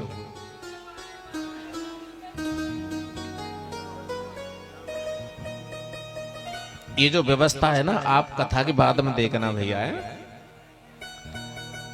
टेंट वाले को हमारे पास में बुलाना, तब उसको हम समझाएंगे कहां कैसे क्या व्यवस्था की कमी है। अब चलती कथा में बात मत करो, आगे आ जाओ। आइयो भैया आ जाओ, आगे आ जाओ। तो सुखदेव जी राजन परीक्षित को कथा सुना रहे थे, तभी देवलोक से देवता अमृत कलश लेकर के प्रकट हो गए। देवताओं ने कहा कि महाराज ये कथा हमको सुना दो और इसके बदले में राजा परीक्षित को अमृत पिला दो। सुखदेव जी ने कहा देवताओं मैं लेन देन की कथा नहीं कहता, क्रय विक्रय की कथा नहीं कहता। अगर कथा सुननी है तो शांत होके बैठ जाओ। लेकिन आजकल क्या हो रहा है, कथाओं का विक्रय हो रहा है महाराज। बोलो हाँ या ना? हाँ सब जाना। अगर जाकू जा आचार बुलाना हो तो वो पहले ही तय पट्टी कर ले। अच्छा सच्ची बताइए तुमसे हमने कोई तय करिएगा? अपनी बता रहे हम, और कहो कि ना बता रहे, तय नहीं किया है। कहीं पर भी किसी जगह आप सीआईडी कर लेना, कहीं पूछताछ कर लेना, तय करते हैं कि नहीं करते हैं। बेआस का मतलब क्या, बिना आस के रहना चाहिए, चकाचक मिलता है। और जो लोग आस लगा के गद्दी में बैठ जाएं फिर वो तो किक्रय बिक्रय महाराज। और इतना तो तुम जाने महाराज कि अब संगीत कलाकार भी आते हैं, आचार्य भी आते हैं, और तुम सब जाने। तो यहां सुखदेव जी कह रहे राजा परीक्षित से कि मैं क्रय विक्रय की कथा नहीं कहता हूं, अगर सुनना है तो आप यहीं बैठ जाओ। कि ना महाराज हमें तो कथा सुनाओ और जा अमृत परीक्षित को पिला दो। क्या पूछ लूं, बोल भाई परीक्षित कथा सुनना चाहते हो या देवलोक अमृत पीना चाहे? कारण का है महाराज, हम भेद है कोई कि हाँ कि भेद इतना है कि जो स्वर्गलोक को अमृत है ना, ते तुम स्वर्गलोकम विशालम क्षीणे पुण्य लोके, देवलोक का अमृत पा करके देवलोक को प्राप्त हो सकता है, लेकिन पुण्य जब क्षीण होता है तो मृत्यु लोक पे आना पड़ता है। और लेकिन ये जो कथा है ना, एक बार जब पुण्य जागृत होता है, सत्कर्म होता है ना, देरी लग सकती है लेकिन अंधेरी नहीं है। एक बार वो परमानेंट सदा सदा के लिए परम पद को प्राप्त हो जाता है। परीक्षित कहता है कि महाराज वो तो परमानेंट ही मुक्त होना है, ये ना सुनना कि थोड़ी देर के लिए गद्दी पे बैठ जाए फिर आना पड़े। तो ये कथा सच में पूछी जाए ना तो ये 7 दिन में ही हमको मुक्ति दिलाती है। प्यारे, जीवन में आज भी आपके लिए विमान आने को तैयार है, लेकिन हमारी और आपकी तैयारी, अगर अकस्मात जब पांडाल में विमान आ जाए, मान लो तो कितने लोग हैं जहां बैठे हुए को तैयार? सोचेंगे चाबी तो जेब में रखी आ गई है और बा में सोनो चांदी इतना तेज चल रहा है, और बा बेटा पतो ना है, चलो चाबी दे आऊं पहले तब जाऊंगा। इतनी आस्था रखी है महाराज दुनिया में, लेकिन कथा कह रही है आस्था और विश्वास मेरे लिए धारण कर लो तो मैं तुम्हारे लिए विमान बनकर के काम करूंगी। कथा कह रही है, ये कथा आपके लिए विमान है। लेकिन आजकल हम लोग विमान में बैठना चाहते तो है, लेकिन बिना टिकट के। लेकिन अब हम संसार में विमान में यात्रा करोगे, हैं? किसी जहाज में यात्रा करोगे तो टिकट चाहिए, आपकी आईडी चाहिए, आपका पासपोर्ट चाहिए अगर विदेश जाओगे तो। लेकिन ये कथा कैसी है, ना तो कोई टिकट चाहिए और ना आईडी चाहिए, फ्री फर्स्ट क्लास इन सब लोगों की परिक्रमा कराता हुआ विमान ले जाता है। ये कथा ऐसी है प्यारे। चलत विमान कोलाहल होई और जय रघुवीर कहत सब होई। चलत विमान कोलाहल होई, चलत विमान कोलाहल होई, जय रघुवीर कहई सब होई, जय रघुवीर कहई सब कोई। ये चौपाई बड़ी सुंदर है। ये चौपाई कहाँ कामयाबी देती है प्यारे, ये बता दें। चलत विमान कोलाहल होई, जय रघुवीर कहत सब। जो लोग यात्रा करते हैं, जिन लोगों को यात्रा करते समय अनहोनी घटना घट जाती है, एक्सीडेंट हो जाते हैं, जो लोग अक्सर दोपहिया वाहन पर या किसी बड़े वाहन में यात्रा करते हैं, ड्राइवरों बन करके यात्रा करते हैं, तो ऐसे लोगों के लिए चौपाई का चिंतन करते हुए यात्रा करनी चाहिए। तो महाराज ऐसे लोगों की यात्रा मंगल में होती है। ऐसी कथा है, ये कथा आपको मंगल देती है, अमंगल का नाश करती है। परीक्षित ने मना कर दिया, मुझे कथा सुनाओ। देवलोक का जो अमृत है ना, सुखदेव जी ने कह दिया, कहा तो ये कथा अमृत के समान, और तुम्हारा जो देवलोक का अमृत है ना, ये कांच के टुकड़े की तरह। ये जो कथा है एक मणि है। इस तरीका से देवताओं के अमृत की अवहेलना जब करी तो देवता ब्रह्मलोक में ब्रह्मा जी के पास में गए। उन्होंने सारे शास्त्रों को और पुराणों को, वेदों को एक तराजू के पलड़े में रखा। जब उन्होंने तौला, किससे? श्रीमद् भागवत से। श्रीमद् भागवत को एक पलड़े में रखा। जब तौलने पर जो पलड़ा था किसका भारी हो गया? श्रीमद् भागवत कथा का। सबके सब पलड़े ऊपर हो गए। तो इतना भार है इस कथा का। जो इसको श्रद्धा के साथ, विश्वास के साथ सुनता है प्यारे, उनके जीवन में से पाप कर्म चले जाते हैं। तो ये कथा अभिमान को चूर चूर करती है। इस कथा को सुनने वाले कई प्रकार के जो महापापी होते हैं ना, जो लोग कुटिल हैं, कामी हैं, अहंकारी हैं, पर स्त्रीगामी हैं, वहां तक ऐसे लोग इस कथा को सुनकर के तर जाते हैं। सत्येन हीना पितृमार्त दोषिका स्त्रुणा कुलाश्चाग्रसर धर्म वर्जिता कायेन वाचा मनसा विपातकम् नित्यं प्रकुर्वन्ति सटाहटेन ये परस्वष्ट प्रता मलिन दुराशया सप्ता यज्ञेन कलो पुनन्ति ते।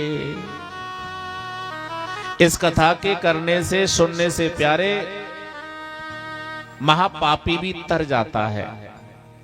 सारे पापों से उसको मुक्ति मिल जाती है। कि महाराज ऐसी कौन सी कथा है? कहने लगे ऐसी कथा तो इस कथा में जो पद्म पुराण का लेख है, जो मातम के रूप में इस कथा को सुनाया है। आत्मदेव पुरीर तस्मिन् सर्ववेद विशारदः श्रोति स्मार्तेषु निष्णातो द्वितीयेव भास्कर। आत्मदेव चरित्र आता है। ये तुंगभद्रा नदी के तट पर रहते थे। पत्नी का नाम क्या था? धुंधली। आपने सब सुना है। लेकिन ये निसंतान थे। तुमको इतना भी मालूम है कि एक फल खिला दिया था। संत महात्मा ने आत्मदेव को फल दिया। वो फल अपनी पत्नी को दिया, लेकिन पत्नी ने वो फल गाय को खिला दिया और अपनी बहन से वो धन के लोभ में पुत्र ले लिया। ये कथा है ना। लेकिन ये कोई कथा अपनी है या किसी और की है, ये समझो आप। पहले ये समझो कि तुंगभद्रा नदी कहते किसको है। तुंगभद्रा का अर्थ है, तुंग माने अधिक, भद्र माने कल्याण। तुंगभद्रा का अर्थ है जो कल्याण करती है। ऐसी ये नदी कौन सी नदी है? श्रीमद् भागवत कथा। एक बात बताओ प्यारे, जब नदी चलती है तो दोनों किनारों से चलती है। चलती है ना। जब नदी चलती है तो समतल चलती है। जब जल बहता है तो अपने आप रास्ता बना लेता है। ऐसे ही हमारे जीवन में दो किनारे हैं, और वो कोई और किनारे नहीं है प्यारे। ये सुख दुख के किनारे हैं। जीवन में कभी किसी के जीवन में दुख आता है तो कभी सुख आता है। आत्मदेव वही है। वो निसंतान थे, लेकिन उनके जीवन में दुख आते हुए भी वो सुख की अनुभूति करते थे। भैयाओ, इस जीवन में अगर दुख आ रहा है तो आने दो, सुख आ रहा है तो आने दो। हर पल हर क्षण भगवान को समर्पित करते हुए चलो। ये जो कथा हो रही है तो होने दो। इसमें जो योगदान दे रहे हैं तो देने दो। इसमें जो अवहेलना कर रहे हैं, आलोचना कर रहे हैं तो करने दो। इस धर्म में भी आपके हाथों को खींचने वाले मिलेंगे भैया, करने दो। उनका जैसा काम है प्यारे वो जगत में वैसा ही करेंगे। उन पे कुछ और तो होता नहीं है। ये कथा हमें सुख प्रदान करती है। सुख के बदले सुख मिलता है और दुख के बदले दुख मिलता है।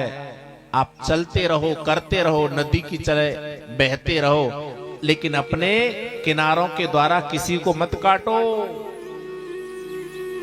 नहीं तो एक दिन जैसे नदी सूख जाती है ना, ऐसी लोगों को समाज में, परिवार में, गांव में एक दिन स्थान नहीं रहता, सूखना पड़ता है।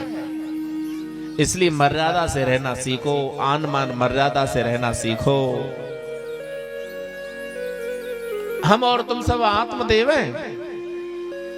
आत्मदेव कौन है? जीवात्मा। आत्मदेव कौन है? जो परमात्मा के प्रति परायण होता है, वो आत्मदेव है। ईश्वर के प्रति जो समर्पण का भाव रखता है, वो आत्मदेव है। कभी कभी क्या होता है भैया, यही नदी जब बहती है ना, तो किसानों के खेती में जल बन करके सींची जाती है। और कभी कभी क्या होता है, यही नदी किसानों की फसल को नष्ट कर देती है। इसलिए जगत में नदी बन करके बहना अच्छा है, लेकिन किसी के साथ में गलत व्यवहार करके रहना अच्छा नहीं है, अच्छा नहीं है। हम संसार में बस नदी से यही सीख लें कि किसी के किनारे नहीं काटें, किसी की मर्यादा नहीं तोड़ें, अपने अनुकूल चलें, तो हमारा जीवन धन्य हो जाता है। एक ही पिता की दो संतान होती हैं। एक संतान पुण्य करती है, पिता से कहती, पिताजी गांव में कथा हो रही है, क्या तुम कथा में योगदान नहीं दोगे? हाँ देंगे। लेकिन इतने में छोटा बालक बोल उठता है, किसका योगदान, किसका दान, क्या भंडारा, क्या कथा? ऐसी संतान गोकर्ण या धुंधकारी जो कथा का, संतों का, गांव वालों का, बस्ती वालों का जो औलाद विरोध करती है ना, वो औलाद धुंधकारी है। और जो अपने बड़े बूढ़े माँ बाप के लिए भले ही कथा में चवन्नी दान करता है, 1000, 2000, 5000 जो भी श्रद्धा से दान देता है ना, ऐसी संतानों के लिए मैं कहना चाहूंगा, ऐसे पुत्र गोकर्ण से कम नहीं है। ऐसे हमें पुत्रों की आवश्यकता है प्यारे। अगर हमें धर्म की तरफ दौड़ना है, तो जब हमारे परिवार में ऐसा पुत्र पैदा होता है जो कि हमारे बड़े बूढ़ों की लाज को, बड़े बूढ़ों की मर्यादा को बचा के चलता है ना, ऐसा पुत्र कौन है? गोकर्ण।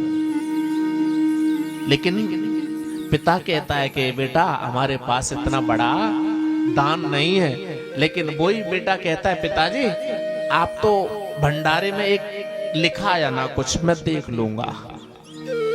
और वो गोकर्ण जैसे बालक पता है कहते हैं, पिताजी आपने कुछ लिखाया? कि हाँ। क्या लिखाया? कि बेटा 1100 रुपए लिखा के आया। तो ठीक है, तब तक भंडारा होगा, 2 दिन की मजदूरी करूंगा तो मैं कथा में दान कर दूंगा।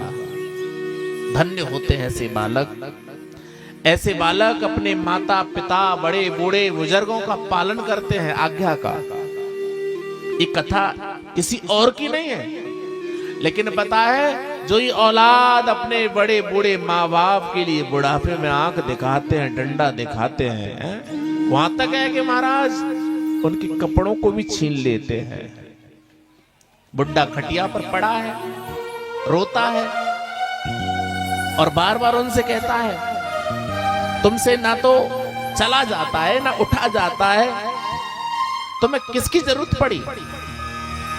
ऐसे बड़े बूढ़े माँ बाप की आंखों में आंसू आ जाते हैं। वो माँ रोती है एक कोने में छुप करके, वारे वाह मैंने तुझे पाल पोस करके बड़ा किया,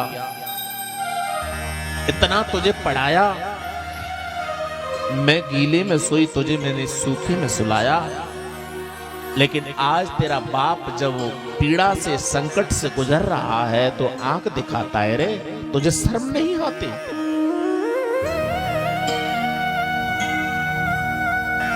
बार बार मां कहती है, लेकिन वो धुंधकारी जैसा बालक अपने बड़े बूढ़े माँ बाप की बातों को निगलेक्ट कर देता है। पता है, कहता है कि मेरी सेवा करो। तुम्हें सेवा से क्या मतलब है? महाराज, धुंधकारी ने आत्मदेव को बहुत तड़पाया, यहां तक कि बाप ने घर छोड़ दिया। ऐसी ऐसी औलाद होती है प्यारे कि बुढ़ापे में ऐसे माँ बाप और बुजुर्ग जब परेशान हो जाते हैं ऐसी औलाद से, तो वो बड़े बूढ़े सोचते हैं कि इससे तो अच्छा होता कि संतान नहीं होती, इसको तो पेट में मर जाना चाहिए। और पता है, जो औलाद अपने बड़े बूढ़े माँ बाप को बुढ़ापे में सुख देते हैं प्यारे, अपने प्रेम की आंखों के आंसुओं से उनके दिल को सींच लेते हैं। मरते समय वो माँ अपने बेटा को दुआ देती, बेटा हजारों साल जीना, हजारों साल बेटा तेरा वंश चले, बेटा तेरी धन दौलत प्रॉपर्टी आगे को बढ़े। ऐसी स्थिति जब होती है ना, ऐसी बुढ़िया माँ जब अपने बेटे के ऊपर, नाती के ऊपर जब अपना हाथ रखती है ना, अपने सीने से लगाती है ना, तो अपने आंखों के आंसू से उस नाती को, उस बेटे को भिगो देती है। बेटा तू धन्य है बेटा, तूने बेटा अपने कुल की लाज आन मान मर्यादा का पालन किया है। भैया, गोकर्ण जैसे पुत्र जब ऐसे बड़े बूढ़े माँ बाप का ख्याल करते हैं तो हमारा घर स्वर्ग बन जाता है। मंदिर में ना मिलेंगे, गुरुद्वारे ना मिलेंगे, मंदिर में ना मिलेंगे, गुरुद्वारे ना मिलेंगे, घर में ही बैठे है तेरे भगवान। कर ले माँ को प्रणाम, कर ले पिता को प्रणाम, कर ले माँ को प्रणाम, कर ले पिता को प्रणाम। मंदिर में ना मिलेंगे, गुरुद्वारे ना मिलेंगे, मंदिर में ना मिलेंगे, गुरुद्वारे ना मिलेंगे, घर में ही बैठे है तेरे भगवान। कर ले माँ को प्रणाम, कर ले पिता को प्रणाम, कर ले माँ को प्रणाम, कर ले पिता को प्रणाम। भैयाओ, इस संसार में हमारे सच्चे तीर्थ कौन है? माता पिता। ऐसे सच्चे तीर्थों को छोड़ करके कहाँ जा रहा है? कोई गंगा जा रहा है, कोई प्रयाग जा रहा है, कोई हरिद्वार जा रहा है। अरे भला, ऐसे बड़े बूढ़े माँ बाप को तीर्थों को छोड़ करके जा रहा है, उसको कौन भला कहेगा?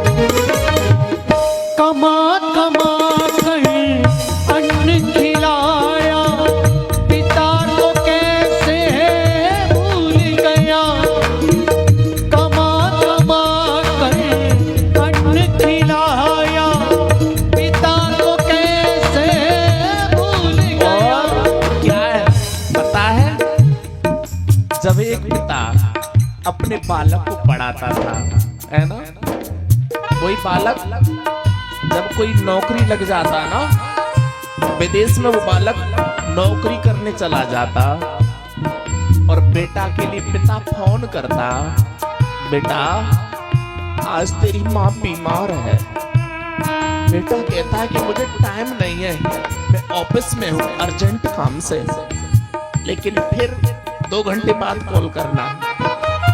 2 घंटे बाद में नहीं, सुबह नहीं, शाम को फोन किया 8 बजे। पिता कहता है बेटा तेरी माँ बीमार है।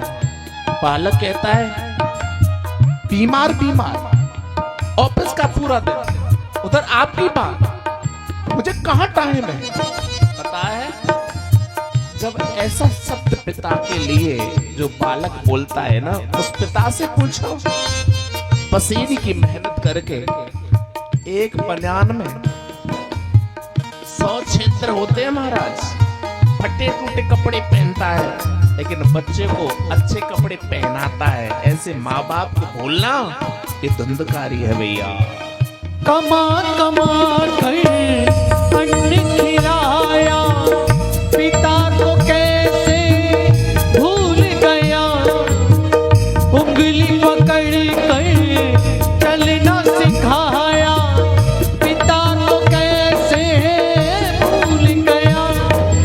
उनके ही चरणों में मिलेगा विश्राम, उनके ही चरणों में मिलेगा विश्राम।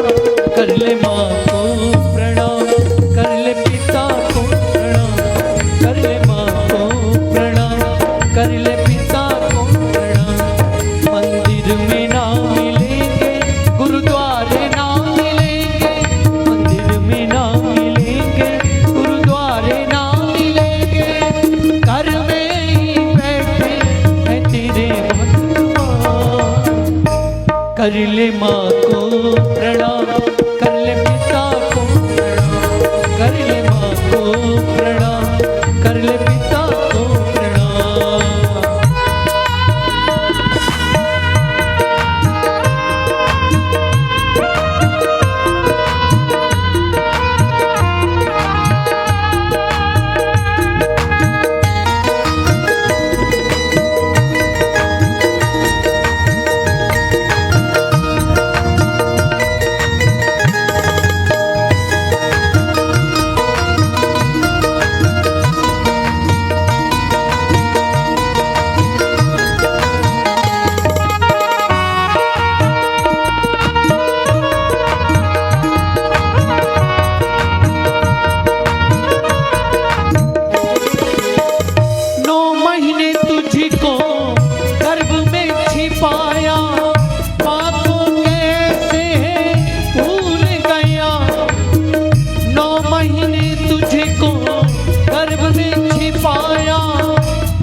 जब वही बालक अपनी माँ के बारे में जब सोचता है ना, उसका अनसुना कर देता है वही बालक, तो पता है उनका पिता पड़ोस में जाता है, किसी पड़ोसी के पास से कहता है कि भैया हमें 1000 रुपया दे दे। क्यों? तुम्हारा बेटा तो IAS कलेक्टर है, तुम्हारा बेटा टीचर है, फिर क्या कमी है। लेकिन पिता कितना समझदार है, वो ये नहीं कहता है कि मेरा बेटा मुझे डांटता है, फटकारता है, लेकिन फिर वो कहता है बेटे का फोन लग नहीं रहा है, बेटे का फोन स्विच ऑफ है। ऐसा कहते कहते पिता की आंखें भर आती हैं। पड़ोसी कहता है वारे क्यों रे, क्या बात है? लेकिन फिर दिल के आंसू रोक करके कहता कि कोई खास बात नहीं है, मुझे 1000 रुपया दे दे, 1000 रुपया दे दे। 9 महीने तुझे को गर्भ में छिपाया, माँ को कैसे भूल गया। पाल पोष कर बड़ा किया तुझे, पिता को कैसे भूल गया। इनके ही चरणों में तेरा मुकाम, इनके ही चरणों में तेरा मुकाम। कर ले माँ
से तेरा साथ दिया, अब तूने साथ क्यों छोड़ दिया। और पता है, ऐसा कहते कहते वो 1000 रुपया लेके अपने घर आता है। वही पत्नी कहती है, क्या बेटा ने फोन पे कर दिया? लेकिन वो ये नहीं कहता कि बेटे ने पैसा दिया या नहीं दिया, कि हाँ कितना बड़ा पिता है आत्मदेव, है ना। पता है, वो माँ वो पिता जन्म से लेकर अपने बेटे की प्रसन्नता के लिए न जाने क्या करते हैं, मेहनत करते हैं। जेठ की दोपहरी में मेहनत करते हैं, कभी रोड पर टखेल लगाता है, कभी बाजार में कमाई करने के लिए जाता है। और वही माँ बाप ऐसे पुत्र के लिए बार बार रोते हैं, वारे पुत्र क्या तूने हमारे लिए ये अर्थ कर दिया, अर्थ का। हो जन्म से तेरा साथ निभाया, तूने साथ क्यों छोड़ दिया। नहीं मांगते धन दौलत, वो चाहते हैं बस प्यार तेरा। देखो, एक पिता अम्मा अपने बेटा से कोई दौलत नहीं चाहते हैं कि हमारा बैंक बैलेंस भर दे। वो तो बस क्या कहते हैं पता है, बेटा दो प्रेम के शब्द बोल दे, मैया से पैर लग ले, माँ उसके कंधे पर हाथ रख ले, बुढ़िया से अपनी माता से कि माँ तुझे कुछ जरूरत है। बस इतनी सी बात को सुनकर के माँ की आंखों में आंसू आ जाते हैं। नहीं बेटा, मुझे कोई जरूरत नहीं है, मुझे कोई जरूरत नहीं है। तो बोल, इतना कहने पर माँ बाप के लिए क्या घटता है प्यारे। माँ के लिए कुशल क्षेम पूछ लेना, इससे बड़ा उपकार जीवन में और क्या हो सकता है, और क्या हो सकता है। हो नहीं मांगते धन दौलत, वो चाहते हैं बस प्यार तेरा। नहीं मांगते धन दौलत, वो चाहते हैं बस प्यार तेरा। इनके ही चरणों में है चारों धाम, इनके ही चरणों में है चारों धाम। कर ले माँ को प्रणाम, कर ले पिता को प्रणाम, कर ले माँ को प्रणाम, कर ले पिता को प्रणाम। मंदिर में ना मिलेंगे, गुरुद्वारे ना मिलेंगे, मंदिर में ना मिलेंगे, गुरुद्वारे ना मिलेंगे। घर में ही बैठे हैं तेरे भगवान। कर ले माँ को प्रणाम, कर ले पिता को प्रणाम, कर ले माँ को प्रणाम, कर ले पिता को प्रणाम, कर ले माँ को प्रणाम, कर ले पिता को प्रणाम, कर ले माँ को प्रणाम, कर ले पिता को प्रणाम, कर ले माँ को प्रणाम, कर ले पिता को प्रणाम, कर ले माँ को प्रणाम, कर ले पिता को प्रणाम, कर ले माँ को प्रणाम, कर ले पिता को प्रणाम। मंदिर में ना मिलेंगे, गुरुद्वारे ना मिलेंगे, और घर में ही बैठे हैं तेरे भगवान। कर ले माँ को प्रणाम, कर ले पिता को प्रणाम, भैया कर ले माँ को प्रणाम, कर ले पिता को प्रणाम। आज धंधकारी ने आतंक पैदा कर दिया तो क्या बन गया, भयंकर प्रेत। और इतना बड़ा भयंकर प्रेत बना, महाराज दुष्कर्म करने से बनता है। जो लोग अपने माँ बाप को नहीं मानते हैं, अपनी माँ को नहीं मानते हैं ना, ऐसे लोग भयंकर प्रेत बनते हैं। लेकिन ऐसे संकटों से जो गुजरता है ना, घिर जाता है, तब अपना ही काम आता है। कथा बहुत कहने को है प्यारे, गोकर्ण तीर्थों से जो जल लाए थे अपने घर में विश्राम किया और आवाज आई कि तू कौन है? अहम भ्राता तो अदिस्मि धुंधकारी नामात, मैं तुम्हारा भाई धुंधकारी हूं, भयंकर प्रेत बन गया हूं, पिता को दुख दिया, माता को दुख दिया। फिर यहाँ पर गोकर्ण ने अपने भाई का उद्धार करने के लिए शूर से प्रार्थना करी। शूर ने श्रीमद् भागवत कथा का मार्गदर्शन दिया, कथा कराई। यहाँ पर कथा का जब शुभारंभ हुआ, सब लोग आए, कथा का जब विश्राम हुआ तो 7 गांठ वाला बांस था जिसमें धुंधकारी प्रेत योनि में बन के बैठा था। सबके देखते देखते वो 7 गांठ वाला बांस की प्रथम गांठ फट गई। दूसरा दिन हुआ, दूसरे तीसरे दिन, तीसरे चौथे दिन, 7 दिन की कथा थी। हमारा 7 गांठ वाला बांस था, उसमें से एक दिव्य पुरुष प्रकट हुआ। ये कथा क्या है? ये शरीर है ना, यही बांस है। इसमें गांठ है, कंधा गांठ है, कोनी गांठ है, कमर में भी गांठ है, घुटनों में भी गांठ है। तो ये बांस ही वासना है। जब तक वासना नहीं मरती है ना, तब तक कल्याण होता नहीं है। भैया ये कथा आपके लिए कल्याण करने के लिए है। श्रीमद् भागवतम नाम पुराणम लोक विस्तृतम, ये श्रीमद् भागवत कथा भैया लोक में कल्याण करती है, आनंद देती है। नित्यम भागवतम यस्तु पुराणम पठेत नर, इस श्रीमद् भागवत कथा को नित्य प्रति पढ़ना चाहिए, पाठ करना चाहिए। एक मंत्र पढ़ना चाहिए, आधा मंत्र पढ़ना चाहिए, चौथे हिस्से का पढ़ना चाहिए। भैया जो तीर्थों में जाने से जो तुम्हें फल मिलता है, अगर आप नित्य प्रति श्रीमद् भागवत जी पर एक तुलसी दल अर्पण करते हैं तो वही फल मिलता है जो यज्ञ करने से फल मिलता है। इतनी बड़ी महिमा है। श्रावण मास में या नित्य प्रति शिव पुराण पर एक बेलपत्र चढ़ा देते हैं तो वही फल सोमनाथ में जाने से, महाकालेश्वर जाने से जो फल मिलता है वो मात्र शिव पुराण पर एक बेलपत्र चढ़ाने से मिल जाता है। इतनी बड़ी गरिमा है शास्त्रों की, पुराणों की। इसलिए भैया जिन लोगों के जीवन में वंश वृद्धि रुक जाती है, पितृ दुखी होते हैं, उनकी तमन्ना के लिए, उनकी प्रसन्नता के लिए कथा होती है। इससे शांति मिलती है, इससे दिव्यता आती है। और प्रथम श्रीमद् भागवत के महात्म को आप लोगों ने श्रवण किया है और कथा आज की हम यहीं तक कहते हैं, क्योंकि घड़ी में अब 5:30 बजने को है। छोटा दिन है क्योंकि माता भी धीरे धीरे गमन कर रही घर के लिए। समय को भी हमको देखना है।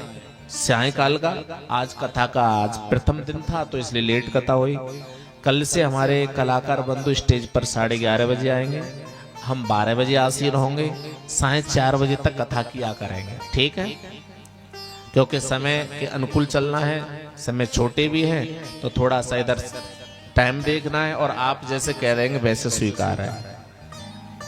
ये सही रूल्स रहेगा। आचार्य जी ने बताया 9 बजे हमारा यहाँ प्राण प्रतिष्ठा का सेनाधिवास, ठीक है ना, पूजा का कर्म चलेगा। फिर इसके बाद में हमारे कलाकार बंधु और फिर इसके बाद में 12 बजे फिक्स हो जाएंगे। ये नहीं है कि आप लेट आए और बीच में कोई लंच नहीं दिया जाएगा भाई, इतना विशेष ध्यान रखना। कल से विशेष ध्यान रखें, प्रसाद वालों की व्यवस्था इधर करें। माता बहनों की जो कोई प्रसाद लेके आए, कोई भी बहन बेटी बिना प्रसाद की नहीं आए। आपका दिया हुआ ही प्रसाद आपको मिलेगा, ठीक है ना? और जो तुम्हारी व्यवस्था है उस व्यवस्था को अपनी समझ करके कर्मठता के साथ में करें। ये नहीं समझे कि किसी एक व्यक्ति पर ही वजन डाल के कार्य करें। पूरी बस्ती का है, पूरे ग्रामवासियों का है, किसी एक व्यक्ति का नहीं है। इसमें तन से, मन से, धन से योगदान दें। ये आपका अपना कार्य समझ करके इस कथा को आगे बढ़ाएं, इसको अपना मान करके इसको पूरा करें तो ही बता ये कथा हमें लाभ देगी। इसको अपना न समझ करके, इसको वीराना समझ के कथा सुनते हो तो महाराज ये लाभ हमें नहीं देगी। सबके लिए बुलाओ, अपनों को बुलाओ, कोई रूठी हुआ है उसको भी बुलाओ। ये कथा रूठों को भी अपने आप में ज्ञान देती है। इसलिए जितना तुम झुकोगे, नम्र बनोगे, उतना ही तुम जगत में महान बनोगे। आज की कथा का हम यहीं विश्राम करते हैं और जो हमने रूल्स बता दिए हैं, आपको घंटे 2 घंटे या 1 दिन पहले जो अभी शयनावश होगा, अभी अपनी मूर्तियों का वो आचार्य जी बता देंगे। अभी कर्मकांड के लिए विशेष व्यक्ति यहाँ रुके और जो आपकी जो टोली है, कमेटी है, उसको मजबूत बनाए और जो टेंट वाले की व्यवस्था है वो थोड़ा टेंट की व्यवस्था को मजबूत करे, हल्का नहीं करे। जो उसके लिए हमने बताया था कि पीछे का बैकग्राउंड जो है वो थोड़ा बंद करें और जो पीछे की जो पाइप लाइन लगी उनको भी खोल दें, क्योंकि बच्चे पीछे उद्यम करते हैं। और प्रसाद के बगैर कोई भी बहन बेटी नहीं जाएगी। और अभी आरती होगी, आरती के बाद में पुष्पांजलि होगी, सब प्रसाद लेकर के अपने घर जाएंगे। ठीक है मैया, समझ गई? और जिन माताओं ने कलश उठाए है ना, वो हो सके तो वो एक टाइम फलाहार करें, एक टाइम भोजन करें। और दीपदान जो करना है ना, वो यहाँ नहीं करेंगे, वो शिवालय के सामने करेंगी माताएं। ये नहीं है कि कलश यहाँ रखे हैं तो हम दीपक दान यहाँ करें, ऐसा नहीं करें। दीपदान अलग ही रखें। हमारे आचार्य जी बता देंगे पूरी रूपरेखा आपके लिए। दीपदान यहाँ नहीं करें, वो वहां करें। यहाँ केवल आरती उतार के वहां ले जाएं। परिक्रमा में कोई भी मेरी बहन बेटी यहाँ अनाज नहीं फैलाए, चौतरफा वेस्टेज नहीं करें, क्योंकि पैरों में कितने कुछ लेगा। अगर अनाज दान करना है तो आपके लिए एक व्यवस्था रख दी जाएगी ड्राम की। जो भी आपके लिए मार्गदर्शन बताया जाएगा, जो भी मूर्तियों के लिए जो हम अनाज में सहन कराएंगे, आप उसमें थोड़ा थोड़ा लाएं। ये नहीं कि कमेटी लाए, थोड़ा थोड़ा लाएं इसमें। अब शाम किसी का हुआ? हाँ, जलादिवास हुआ है, अब होगा। और कल अनाज का वास होगा, ठीक है ना? उसमें आप थोड़ा थोड़ा लाएंगे तो आपका सबका भाग इसमें लग जाएगा। तो योगदान से इसको आगे बढ़ाएं, अपनी जिम्मेदारी समझ करके इस कार्यक्रम को अपना अपना बढ़ाएं। राज महाराज की जय हो। श्री बागा वाले बालाजी की जय हो। जय जय श्री राम। सभी खड़े हो जाएं अपने स्थान पर आरती के लिए। श्री हरि। सभी भक्त अपने स्थान पर खड़े हो। आरती प्रज्वाल्याम। ओम चंद्रमा मनसो जात चक्षुः सूर्यो अजायत श्रोताद्वायुष प्राण समुखाग्निर्जायत। श्री बांके बिहारी तेरे आरती गाऊं, बांके बिहारी तेरे आरती गाऊं, आरती गाऊं प्यारे तुमको मनाऊं, आरती गाऊं प्यारे तुमको मनाओ। रमन बिहारी तेरी आरती गाऊं, रमन बिहारी तेरी आरती गाऊं। मोरे मुकुट प्रभु शीस पे सोहे, मोरे मुकुट प्रभु शीस पे सोहे। प्यारी वंशी मेरो मन मोहे, प्यारी वंशी मेरो मन मोहे। या वंशी पे मैं तो बल बल जाऊं, बांके बिहारी तेरे आरती गाऊं। चरणों से निकली गंगा प्यारी, चरणों से निकली गंगा प्यारी। जिसने सारी दुनिया तारी, जिसने सारी दुनिया तारी। उन्हें चरणों में शीश नवा,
दामन पाऊं शिवा के बिहारी तेरी आरती गाऊं श्री अवध बिहारी तेरी आरती गाऊं श्री रमण बिहारी तेरी आरती गाऊं कर्पूर गौरम करुणावतार संसार सारम भुजगेन्द्रहारम सदा वसंतम हृदयारविंदे भवं भवानी सहितं नमामि त्वमेव माता चन्दा त्वमेव त्वमेव बन्धो सदा त्वमेव त्वमेव विद्यानन्दं त्वमेव त्वमेव सर्वं मम देव देव हरे कृष्णा कृष्णा कृष्णा हरे राम राम राम हरे कृष्णा कृष्णा कृष्णा हरे राम राम राम हरे कृष्णा कृष्णा कृष्णा हरे राम राम राम हरे कृष्णा कृष्णा कृष्णा हरे राम राम राम हरे कृष्णा कृष्णा कृष्णा हरे हरे राम राम हरे हरे कृष्णा कृष्णा कृष्णा हरे हरे राम राम हरे